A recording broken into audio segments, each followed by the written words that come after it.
વડોદરામાં વગર વરસાદે મહાકાય ભૂવો પડ્યો। મુજ મહોડા અકોટા રોડ પર વિશાળ ભૂવો પડ્યો છે। રસ્તાની વચ્ચે ભૂવો પડતા તંત્રની કામગીરી સામે સવાલો થઈ રહ્યા છે। વોર્ડના કોંગ્રેસ પ્રમુખે ભૂવો પડવા પર અનોખો વિરોધ દર્શાવ્યો। ભૂવો પડતા નારિયેળ ફોડીને અનોખો વિરોધ દર્શાવ્યો છે। વડોદરાની આ ઘટના છે। મુજ મહોડા અકોટા રોડ પર વિશાળ ભૂવો પડ્યો છે, ત્યારે ભૂવો પડતા લોકોને હાલાકી પડી રહી છે। તંત્રની કામગીરી સામે અઢળક સવાલો થઈ રહ્યા છે, ત્યારે મહાકાય ભૂવો પડતા અનોખી રીતે વિરોધ દર્શાવવામાં આવ્યો છે। શ્રીફળ ફોડી અને વિરોધ દર્શાવ્યો છે। આ રોડ પર એક નવા વર્ષમાં નવી શરૂઆત થઈ ગઈ, એક નવા ભૂવાથી।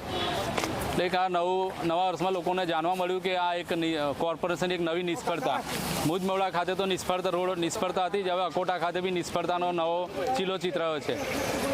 આમાં કોર્પોરેશનની ભૂલ છે, નેતાઓની ભૂલ છે, બધાને ખબર, પણ એક નવી ભૂલ આવી છે, પબ્લિકની ભૂલ છે। પબ્લિકે બી જાગવું પડશે, પોતાના વિસ્તાર માટે તમે જાગો, નહીં તો આ લોકો તમને તમારા પરિવાર સાથે આવા ખાડામાં નાખી દેશે। ગમે ત્યારે ગમે ત્યાં ભૂવો પડી જાય, આ કંઈ સારું નથી।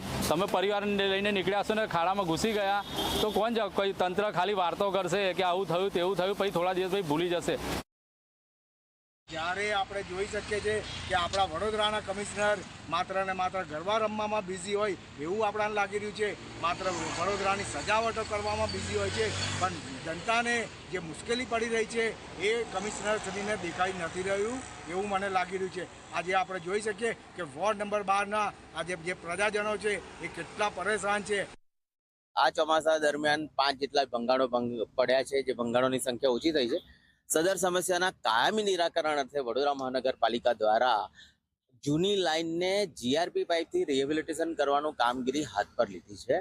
અને આપ સૌ જાણો છો એમ મુજ મહોડા પાસે અમે ટોટલ 2.60 કિલોમીટર એટલે 2600 મીટરની લંબાઈ પૈકી અમે 640 મીટર લંબાઈમાં એક પહેલા તબક્કાની કામગીરી શરૂ કરી દીધેલી છે, જે પૈકી 220 મીટર લંબાઈમાં કામગીરી રિહેબિલિટેશનની પૂર્ણતાને આરે છે।